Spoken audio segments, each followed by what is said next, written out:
From bad to worse, is China's banks are on the verge of collapse. I'm your host, Steven Van Metre, and thanks for joining me today. And just when you thought things in China couldn't get any worse, allegations of crime and corruption are spreading through China's small banks as more depositors are locked out of their accounts with little hope they'll get their money back. And if China's small banks fail, well, they'll take the entire banking system down with it.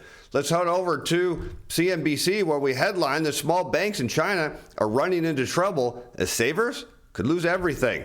The trouble began in April, which we first reported when 4 banks in Henan suspended cash withdrawals.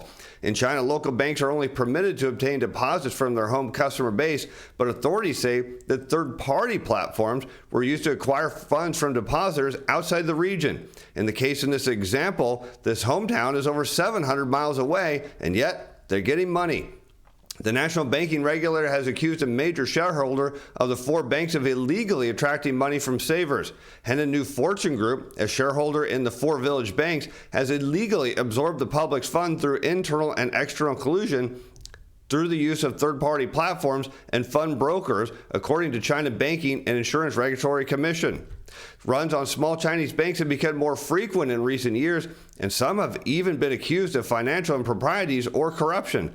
But experts worry that a much bigger financial problem could be looming, caused by a fallout from a real estate crash and soaring bad debts related to the COVID-19 pandemic. And this is a problem with the banking system in general. When you have a fractional reserve banking system, doesn't matter if it's in China or here in the U.S., does not matter. If you do not have people paying on their loans, and this is what happens during pandemics, when the entire economy gets ground to a halt, people don't have the money to pay on their loans. Well, banks need that money, or else they fear that they're going to collapse. And if depositors at the same time think their bank's going to collapse and start pulling funds, well, it can create a domino effect as one bank after another goes down. There's no official estimates yet on the total amount of funds that bank depositors are unable to draw, although CNN Business did not receive a comment from local police or the national banking regulator. But as many as 400,000 banking customers across China were unable to access their savings, according to a recent estimate in April. As the Chinese economy slows down further, the fiscal shortage worsens and debt repayments become more widespread among Chinese companies, especially in the real estate sector. Bank runs could become more often and on a larger scale. And that is, again, the risk that we just talked about, is people realize their money's not good, and so they go and try to get it before they can. And this is what happens even in stock markets, and we're seeing this in the crypto space. When people believe that they may not get their money back, or it may be worth substantially less, and if you've ever wondered why people sell near the bottom, it's out of fear that they could get wiped out. And this happens in the banking system, happens in the equity markets, and people pull their funds, drive prices down, systems collapse, and bad things happen. And where does it start? It always starts on the small side first, and then hits the bigger firms. And we look at the spillover effects as investors are closely watching the government's investigation into the Henan bank run, as analysts are gauging possible spillover effects to other banks. Because again, we don't know which of these banks have lent money to other banks or provide liquidity to other banks. And if one goes down, well, as we talked about during China's real estate sector problems, that when one has a problem, another developer could. And sure enough, as we've seen over time, more and more developers are having problems. If you think the rot is outside the banking system or it's immune, it's not. One small bank goes down, there are more that follow. The economy is a key reason why affected banks might be experiencing difficulties, and it's quite possible that other banks will be affected, perhaps even larger banks, given the fate of the property market and real estate prices hang in the balance. And that is true as property prices come down, or as asset prices come down, as we've talked about, it just exacerbates the problem. And then we find out where the true rot is at, where the cash calls or margin calls are at, and then next thing you know, the whole system goes haywire. As China's regional banks now tarnished by allegations of crimes, bad loans, and excessive risk. This from a Chinese newspaper. After more than a decade of freewheeling growth riding the winds of government stimulus, as it usually is the case, China's small banks have become a financial burden for local authorities and a target of a national anti-corruption campaign. Over the years, many small Chinese lenders have freely issued loans to major local companies with loose or no credit checks, creating room for corruption while attaching their liquidity to the financial health of certain firms. And there you go. You can see it happening right there, that you see these banks tie their financial health to certain firms. Those firms run into problems, particularly during pandemics, when economies are shut down. And next thing you know, these bad loans start surfacing. And next thing you know, the whole thing goes down. Once these companies can no longer pay the interest, these banks run out of cash immediately, and now you can see the source of the problem, with a lot of money here in the Chinese banking system being lent to property developers at a time that not only is the country still partially locked down, but people are losing their appetite to buy real estate, and that threatens again to topple the entire banking system.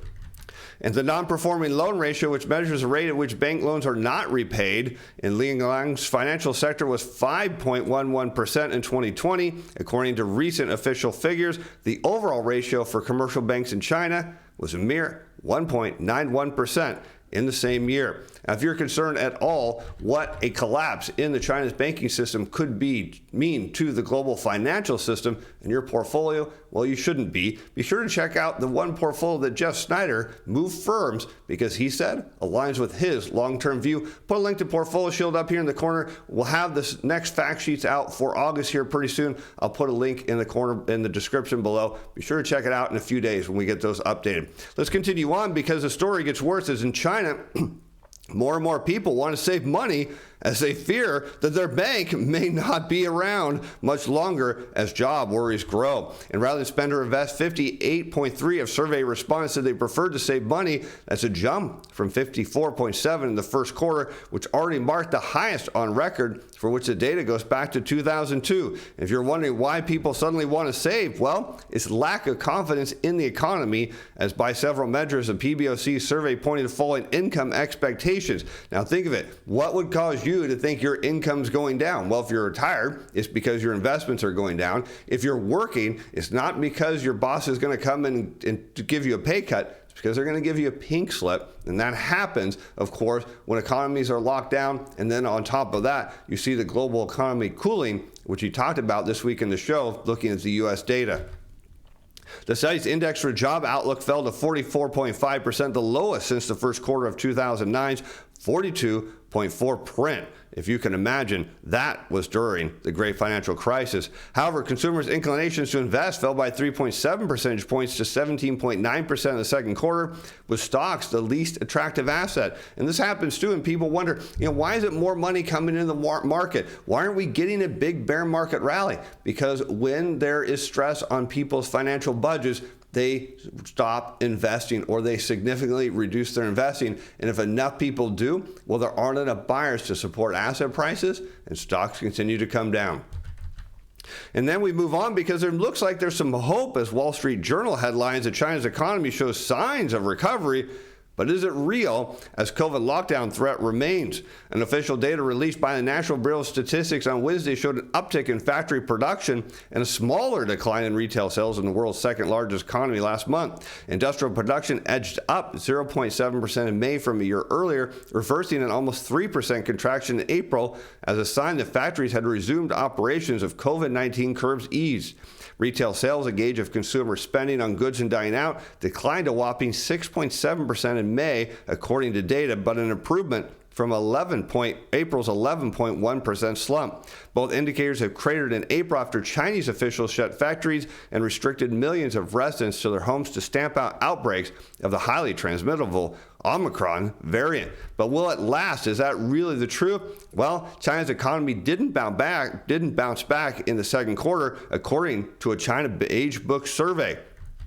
While most high-profile lockdowns were relaxed in May, June data do not show the powerhouse bounce back that most expected. The analysis found few signs that the government stimulus was having much of an effect yet. And that is another key point here. People always think, well, there's just going to be more and more stimulus. Well, there are a point where you exhaust fiscal and monetary stimulus. In fact, we heard in the prior months that the Fed, from Fed Chair Powell, said that, hey, we might be at the limits of monetary stimulus going forward. It's going to have to be all fiscal based. Why do you think there's such an eager rush to get rates up? And why do you think they want to unwind their balance sheet? They want to reload the gun for the next recession. It's not just to fight inflation, although that is the prevailing view. It's also because there's an inevitable next recession, and there are limits to how far these can go. And of course, in China, you can see it. If your country's locked down, stimulus doesn't work.